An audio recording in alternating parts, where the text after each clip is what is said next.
Hi po sa lahat. Ako si Judel, taga La Union. Meron lang akong ibabahagi ng kwento tungkol sa truck na sinusundan namin sa daan. Bali sobrang gabi na nito. Kasama ko sina tatay at yung kapatid kong si Jeric galing bayan. Namili kasi kami ng mga lulutuin sa birthday ng kapatid naming magsa 7 years old noon. Naiwan sina nanay sa bahay. Sakay ng tricycle ni tatay ay biniyahe namin yung mahigit 4 na kilometrong daan pa uwi. Enjoy naman kami noon ni Jeric dahil parang nag-joyride lang kami. Pareho kaming nakasakay sa harapan. Medyo mabilis ang patakbo ni tatay kasi nga gabi na at tinaantok na rin kami. Mas okay rin noon mamili ng gabi dahil mura na lang yung mga sangkap. Habang mabilis na nagmamaneho si tatay ay minaabutan kaming delivery truck sa harapan. Medyo mabagal lang ang patakbo nun, kaya naisipan ni tatay na mag-overtake. Kaso sa tuwing tinatangka niyang sumingit ay bigla na lang yun haharang sa daanan namin. Kaya nagmiminor na si tatay at babalik sa likuran. Naasar na nga si tatay dahil parang ayaw kaming pasingitin. Bumuelo na naman siya at humanap ng pagkakataon na maapag-overtake. Pero sa tuwing gagawin niya yon ay nakaharang na sa puwitan ng truck. Kaya nagtiyaga na lang kami sa mabagal na patakbo ni tatay. Kahit gusto niyang murahin yung driver. Para asin sinasadya nitong harangan kami. May isang beses na nagtangka na naman si tatay na mag-overtake pero biglang humarang yung truck. Nang ibalik ni tatay sa dating pwesto yung tricycle ay agad din bumalik sa dating pwesto nito yung truck. Ganun na lang yung gulat namin nang bigla na lang may 10-wheeler truck na dumaan. Parang nanayo yung balahibo ko at nanlaki ang ulo sa napagtanto. Kung hindi kami hinarangan ng truck ay tiyak makakasalubong namin yung 10-wheeler na yon at wala kaming ibang malulusutan. Tiyak mawabangga kami. Hindi kasi yun napansin ni tatay na paparating. Basta na lang siyang mag-overtake nun. Pasalamat kami dahil humarang yung delivery truck sa harapan namin. Nagtaka pa nga kami noon dahil pagkatapos na dumaan ng malaking truck ay hinayaan na kaming mag-overtake ng truck na nasa unahan namin. Parang sinadya lang noon na harangan kami para hindi kami mapahamak. Nang maitapat ni tatay yung tricycle sa driver ng truck ay magpapasalamat sana kami dahil kung hindi sa kanya, tiyak ay nadisgrasya na kami, nayupi na at hindi makakaligtas. Pero ganoon na lang yung pangingilabot namin, Sir Bob. Nang tingalain namin yung bintana ng driver ng truck, nakabukas yun pero wala kaming nakitang driver. Sa madaling salita, walang nagmamaneho ng truck na yon. Inaninag pa naming maigi kasi nga magpapasalamat sana kami. Ganoon na lang talaga yung kilabot ko, lalo na nang lagpasan nyo ni tatay. Nilingon pa namin yon at nakumpirmang walang nagmamaneho. Halos paliparin ng patakbo ni tatay ang tricycle sa sobrang takot. At habang lumalayo kami sa truck na yon, napansin kong unti-unti itong naglalaho. Panitingin din ni tatay sa salamin dahil napansin din niya yon. Binagalan pa nga niya yung pagpapatakbo para makita kung nawala na nga yung truck. At yun nga, nawala na. Nang maarating kami sa bahay, ay di kami magkanda-ugagang magkwento noon kina nanay. Sa sobrang ingay siguro namin ay nagising na rin pati yung ibang mga kapitbahay. Kaya napakwento na rin kami sa kanila. Hindi talaga kami maapaniwala nun kung anong klaseng kababalaghan yon. Meron nung naniwala at meron namang hindi. Baka hindi lang daw namin nakita yung driver. Baka raw unano. Pero paano mo maipapaliwanag na biglang naglaho yung truck? Kung ano man yung nangyari sa amin noon, Sir Bob, isa lang yung masasabi ko. Nang dahil sa nangyaring yon ay nagkaroon na kami ng pasensya pagdating sa pagmamaneho, lalo na si tatay. Natutunan din niyang umiwas ng mag-overtake, lalo na at hindi namin nakikitang masyado ang kabilang daan at kung ano pang sasakyan ang makakasalubong namin. May pagkakaskasero kasi siya sa pagmamaneho nun. Kumbaga, malaking lesson para sa amin ang nangyari. Maraming taon na rin tong nangyari nung wala pang mga cellphone, kaya hindi rin namin napicturan. Kayo, ano sa tingin nyo ang may gawa ng kababalaghan na to?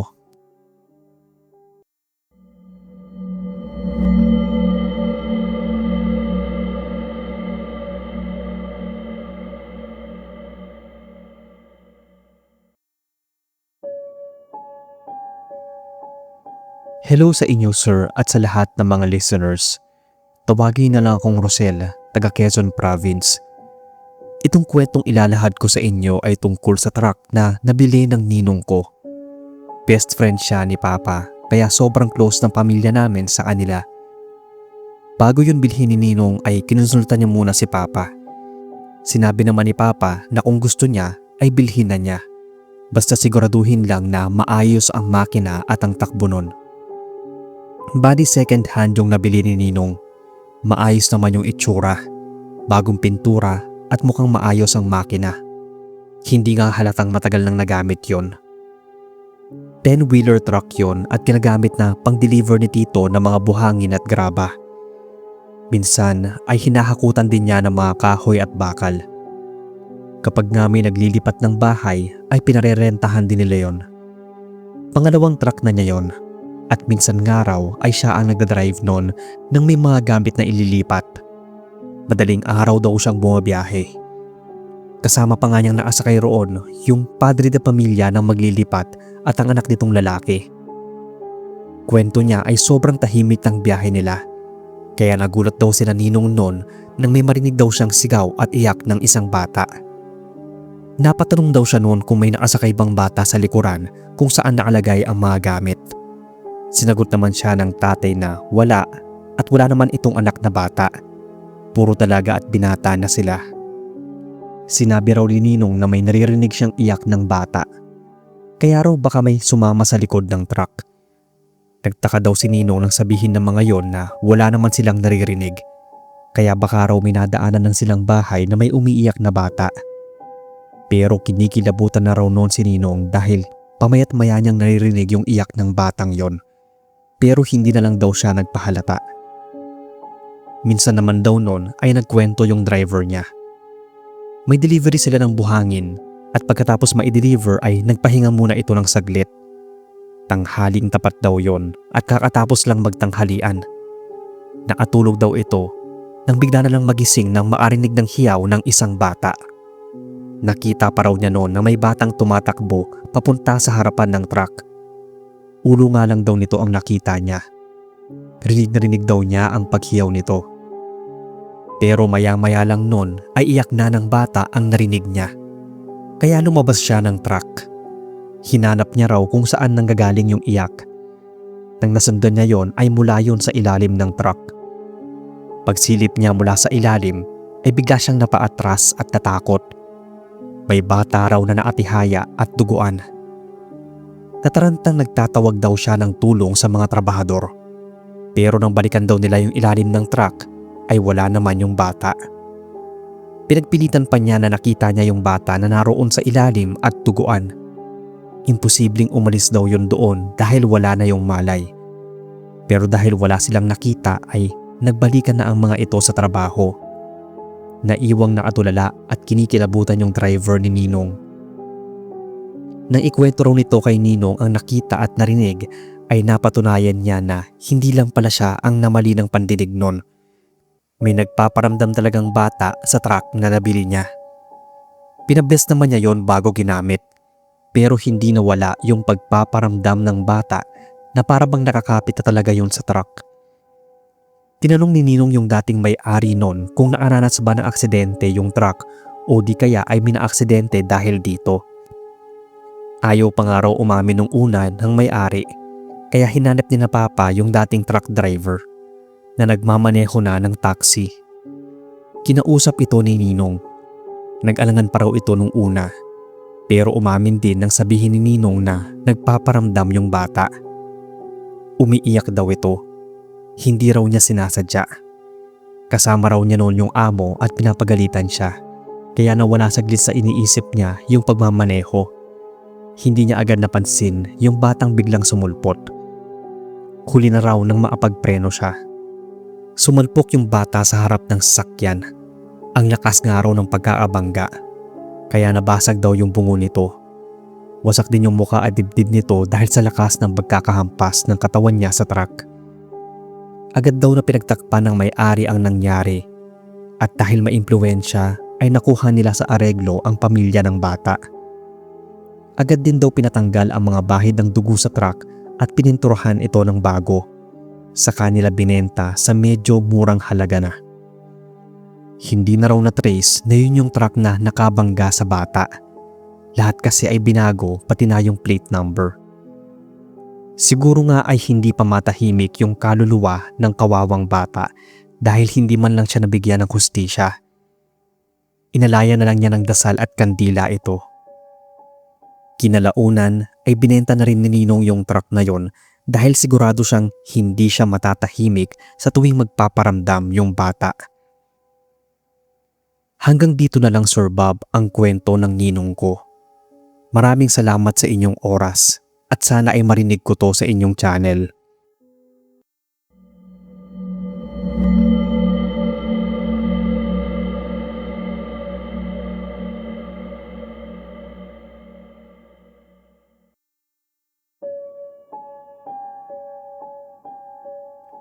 Hi sa inyo Sir Bob.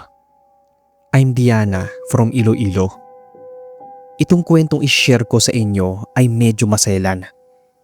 Kwento lang to ng isang kaibigan naming nagtatrabaho dati sa isang construction site. Itago na lang natin siya sa pangalang Benji. Para maatapos sa college at matustusan ang mga gastusin sa pag-aaral ay pumasok siyang helper sa isang construction. Gabi yung pinili niyang schedule sa college para sa araw ay maapagtrabaho siya. Kadalasan daw ang naging trabaho niya noon ay ang maghalo ng semento o magbitbit ng timba na may halong semento. 6 na floors daw ang ginagawa nilang building. At nung nasa 3th floor na, ay nag-order na ng mixer truck para mapabilis ang buhos. Lalo na at minamadali rin ng may-ari ang building. Bago raw noon ang magbuhos, ay nagpatay pa sila ng isang baboy para ialay ang dugo nito sa semento at sa ginagawang haligi.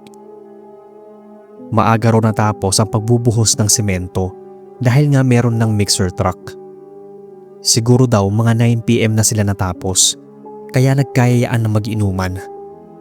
Nagsiuwian na raw ang mga boss nila at hinayaan na silang mag-enjoy at uminom. Marami rin kasing pagkain dahil sa kinatay na baboy. Basta sinabihan lang sila noon na huwag magulo at maingay. May mga kataming bahay kasi ang pinagtayuan ng building. Kaya kapag maingay, dinig din sa mga kabahayan. Iilang mason at helper daw ang nag-inuman. Nasa loob lang din kasi sila ng barracks. Yung iba naman ay nagsiuwian na dahil hindi naman sila nagbabarracks. Isa si Benji sa maagang umuwi dahil may pasok pa siya noon. Basta nagkwento na lang daw yung isang kaibigan niya na huling umuwi kaysa sa kanya na may ipinuslit daw na babae ang isang mason. Parang doon na nga raw yun nakatira sa barracks niya. Itong mason daw siya yung tinatawag na lead man ng mga mason, kaya under sa kanya yung ibang mga mason. Iilan na lang daw silang naiwan nun. Hindi ko gaanong naintindihan ang kwento ng kaibigan ko. Basta ang nangyari daw, kinabukasan ay hinahanap ng lead man ng mga mason yung babaeng itinira niya sa barracks. Lasing na lasing daw siya at ang pagkakatanda ay naatulog siya at mag-isa lang noon ang babae sa barracks nila. Inakala niyang umalis ito dahil pagpasok daw niya ng barracks ay wala na ito. Pero kung lalayas naman daw yon ay sana dinala nito yung mga gamit niya. Pero andun daw lahat. Pati nga raw yung tinatabi nilang pera ay andoon din. Dapat kinuha na raw noon kung may balak itong iwan siya. Kaya sunod daw na naisip niya ay samahan yung iba. Halos mabaliw-baliw daw yon sa kakahanap. Dadagdagan pa ang problema niya nang tatanggalin na raw siya sa trabaho dahil hindi niya alam na may tinitira siyang ibang tao sa barracks. Pinagbabawal kasi yon ng may-ari. Halos ilang linggo din ang lumipas na magbubuhos na ulit sa 4th floor. Tuluyan ang pinaalis yung lead man na yon. Pero pabalik-balik daw ito sa site para alamin kung bumalik ba doon yung ka-live-in niya o di kaya baka may nakakita dito na may kinakasama ng iba sa mga kasamahan niya sa site. Pero ni isa daw sa mga kasamahan niya ay walang nakakita dito. At ito na nga raw yung kwento ni Benji, sir. Pagbubuhos na raw sila ulit nun. Ganoon na lang daw ang gulat nila nang sabihin ng driver ng mixer truck na may natagpo ang bangkay ng babae sa loob ng mixer. Hindi raw nila agad nalinisan yung mixer na yon dahil nasira yung makina at ilang linggong natenga. Sunod-sunod pa raw ang ilang pa-deliver noon sa ilang mixer nila. Kaya nang maayos daw yon ay agad pinalinisan ng may-ari. Nang may pumasok daw doon para tanggalin yung mga natuyong semento, nagulat daw ito sa nakita. Naninigas na yung katawan ng babae na wala pang saplot. Hindi na nga raw ito makilala dahil sa natuyong sementong dumikit dito. Nagkagulo noon sa site lalo na nang malaman ng lead man ni na Benji sa mason. Galit na galit daw itong pumasok ng site. Hindi na siya pinigilan dahil na rin sa awa. Sobrang nangayayat daw yon at parang hindi natutulog. Nagwawala daw ito sa site nang malaman itong kinahasa at pinatay pa yung ka-live-in niya. Hindi malaman kung sino ang may sala. Pero inimbestigahan na raw lahat ng mga kainuman niya ng gabing yon, pati raw yung gwardya. Lahat daw sila noon ay nalasing. Yung guard naman ay saglit lang na naglibot at bumalik na sa pwesto nito. Kaya lahat noon ay absuelto sa kaso. Isang araw, nagulat na lang si Benji dahil pagdating niya ng site ay nagkakagulo na sa isang barracks. Isang mason ang natagpuang nakabigti. Nag-iwan pa nga raw ito ng sulat na humihingi ng tawad. Hindi raw niya sinasadya at hindi rin daw niya alam ang ginawa. Ang sabi nila ay hindi raw yun uminom, kaya matino ang isip ng ginawa niya ang krimen. Nagawa pa nga nitong maipasok yung babae sa concrete mixer. Ang sabi pa raw sa sulat ay gabi-gabi siyang minumulto ng babae, kaya hindi na niya kinaya at nagpatiwakal na. Nakakalungkot lang din daw noon dahil ilang buwan lang ang lumipas ay namatay din yung lead man nila ng mason. Hindi sigurado kung naaksidente ba ito, nagkasakit, o ito mismo ang gumawa sa sarili.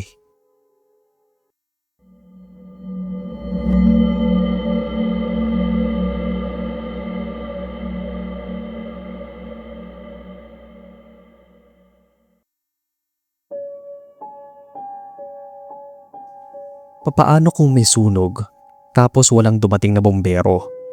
Ang dahilan kasi ay walang tubig. Medyo kakaiba itong kwento ko. Hello po pala sa inyo, Sir Bob, pati na sa mga nakikinig. Tawagin na lang akong Abby, taga Negros Occidental. Hindi ko nasasabihin kung saan eksakto ako nakatira.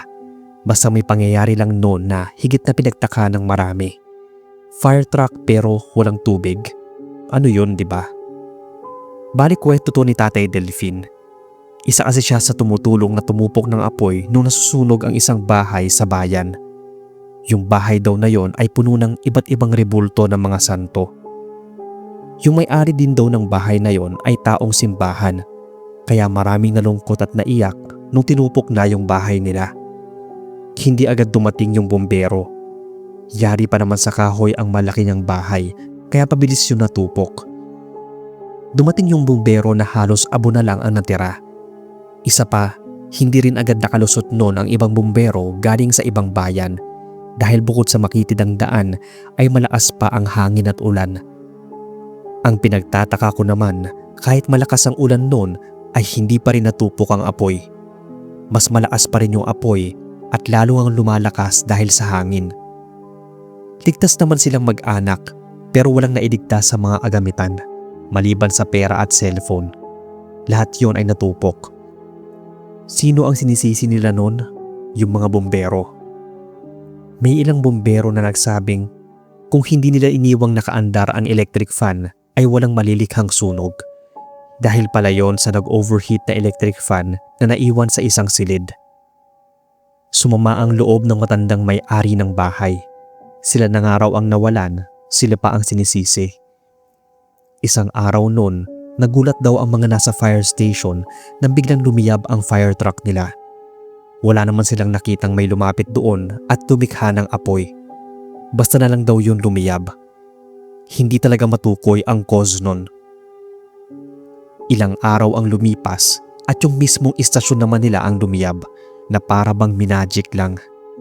At tulad ng fire truck ay hindi rin malaman ang cause of fire ng istasyon. Naapagtataka rin na nagkasakit yung ilang bombero nila. Nagkaroon ng maliliit na parang paso. Kwento ng kinakapatid ko na nagtatrabaho sa opisina ng fire ay parang may sumasabotahe daw sa kanila. Agad nilang naisip ay yung mga anak ng nasunugan. Pero wala naman silang ebidensyang pinangahawakan. Bukod sa pagpapagamot sa ospital ay nagpatawas din yung isa nilang kasamahang bumbero. Lumabas daw sa tawas na may namiminsala sa kanila. Hindi raw yun kulam o barang. Higit pa raw doon dahil kaya nung manira ng mga gamit sa isang bulong lang. Natuklasan nila na ang matandang nasunugan nga ang may gawa nun. Minaasilip daw noon sa silid ng matanda. Doon yata sa bahay na nilipatan nila. May mga kandila daw na naatayo at naapalibot sa larawan ng isang fire truck. At may mga larawan pa raw doon ng mga bombero. Nang gumaling daw itong bombero ay siya na ang humingi ng pasensya sa matanda. Yun lang pala ang hinihintay nito. Humingi ng tawad sa kanya ang mga bombero dahil sa hindi agarang pag-aksyon at hindi pagsisi sa kanila sa kabila ng lugmok na nga nilang sitwasyon. Kumalat din sa lugar namin noon na may alam pala sa itim na kakayahan itong matanda. Bibigkas lang daw ito ng mga buhay na salita at orasyon at nangyayari na ang gusto nito.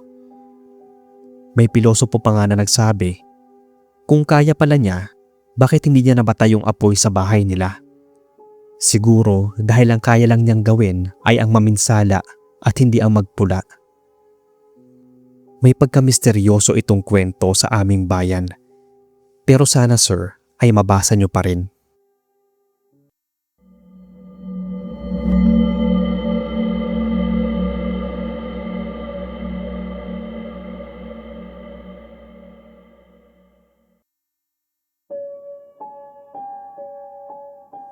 Magandang araw sa inyo sir, pati na sa lahat.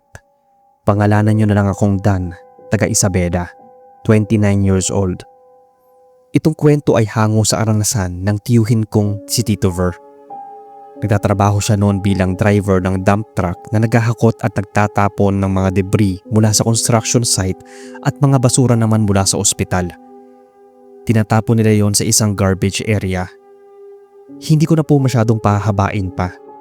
Basta isang araw noon, habang tinatapon nila yung mga natipong debris galing sa isang construction site, ay may napansin daw yung kasamahan ni Tito Ver sa mga basurang tinapon nila.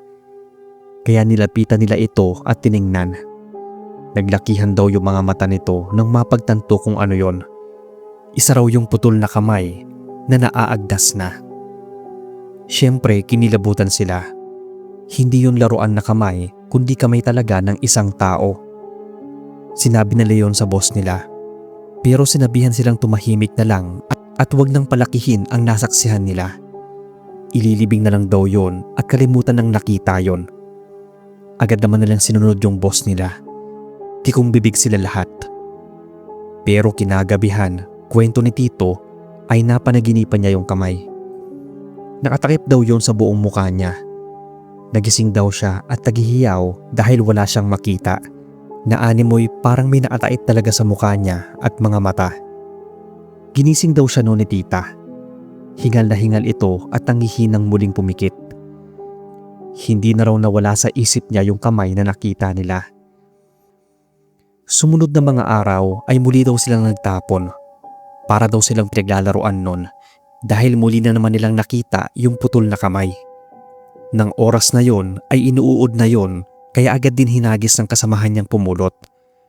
Binaliwala na lang daw nila yon at di na muling pinag-usapan pa. Kinabukasan ay biglang nagkaroon ng sugat sa kamay yung isang kasamahan nila. Yun daw yung pumulot sa putol na kamay. Pinagtataka nga nila ay unti-unti daw lumalaki yung sugat at nagkakanana na. Pinagamot daw yon sa nurse nila sa site. Nilagyan yon ng betadine at binalutan ng gauze. Pero nagnanana pa rin at nagkaroon ng malansang amoy. Nagbiro daw noon si Tito. Baka daw kasi dahil sa tinapon na lang niya basta-basta yung putol na kamay na yon. Baka gumaganti kung sino man ang may-ari. Natatawang kinikilabutan daw noon yung kasamahan niya. Kinagabihan ay sumakit ng sobra yung kamay ng kasamahan niya. Halos putulin ng araw nito yung kamay sa sobrang sakit kaya dinala siya sa ospital. Agad na sinabi ng doktor na kailangan maoperahan agad yung kamay Kung hindi ay kakalat ang bakterya at baka mauwi sa pagputol nga ng kamay niya. Inoperahan daw yon. Kinayod yung mga nabubulok na laman. At dahil daw nabubulok yon, ay tinirahan na raw ng maliliit na uod. Halos masukan na nga raw si Tito nang ikwento sa kanya ng asawa ng kasamahan niya yon. Gulong-gulo sila kung saan daw nanggaling yung ganong sakit. Ang sabi ng doktor ay nahahawa yon, lalo na kapag open wound. Naalala daw ni Tito, habang tinatapon nila ang mga debris mula sa dump truck ay nasugatan ang kasamahan niyang yon. Saka naman nito nakita yung putol na kamay at hinawakan. Siguro 2 kamay daw ang naputol na may ganoong sakit. Yung pangalawang nakita at napulot niya ay inuuod na. Habang kinukwento nga sa akin ni Tito yon ay masuka-suka na ako. Bukod kasi sa nakakapangilabot ay nakakadiri din.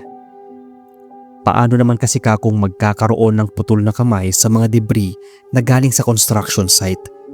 Bago pa lang sila maghakot sa construction ay yung mga basura muna sa ospital ang una nilang tinatapon. Baka daw nahalo yung kamay sa mga debris at sadyang nasa garbage site na yon. Gumaling naman yung sugat ng kasamahan niya nang maoperahan. Yun lang at nag-iwan yun ng malaking peklat. Si Tito naman noon ay hindi na nilubayan ng putol na kamay sa panaginip. Napapanaginipan daw niya na may hawak na kutsilyo yung putol na kamay at sasaksakin siya. Minsan daw ay nararamdaman niya na parang may sumasakal sa kanya. Kaya imbis na maatulog ng mahimbing ay nabubulabog siya ng masamang panaginip. Hindi ko nga alam kung matatawa ba ako o kikilabutan sa kwento ng panaginip niya. Kaya nga daw nang muli silang magtapo ng mga basura ay hinanap niya yon. Alam niyang mahirap at imposibleng makita agad yon dahil nga natambakan na ng ibang mga basura. Kinakausap daw niya yon na sana ay magpakita na para mailibing niya yon ng maayos. At yun nga, mukhang didinig naman daw ng putol na kamay ang pakiusap niya. Bigla daw itong bumungad sa harapan niya. Nakailang ulit pa nga raw siya sa paghahawi ng basura doon pero hindi niya agad nakita. Pero nung nakiusap na siya ay bigla na lang yun bumungad. Binalot daw niya yon ng plastic sa takot na mahawa rin siya ng sakit. Inilibing niya yon at inalaya ng dasal na kung sino man yung may-ari ng kamay na yon, kung buhay man o patay, sana matahimik na. Tapos may pumasok na balita noon na nawawala daw yung 2 kamay ng isang magnanakaw. Yun daw ay pagkatapos na pagtatagain ng ninakawan nito. Naubusan daw yun ng dugo at namatay. Itinapon daw ng tumaga ang mga kamay noon sa sobrang galit. Siguro ay basa na lang noon hiyagi sa dump truck ng padaan sina Tito. Bali yung kamay pala na yon na maasalanan, kaya ganoon na lang din yung panaginip ni Tito. Simula noon ay chinecheck na niyang mabuti yung mga tinatapon nilang basura. Mahirap na, baka hindi lang putol na kamay ang maitapon nila sa garbage area. Baka sa susunod ay pugot na ulo na. Pasensya na sir kung medyo may pagka-weirdo o hindi nakakatakot para sa iba itong kwento. Pero para sa tito ko, mga kasamahan niya at sa akin na napagkwentuhan niya ay nakakakilabot din talaga. Gusto ko lang din mag-share ng horror story sa inyong channel para naman may ambag ba. Matagal na rin kasi akong nakikinig sa inyo. Gusto ko rin sana na marinig itong ibinahagi ko. Maraming salamat Sir Bob at pagpalain ang lahat.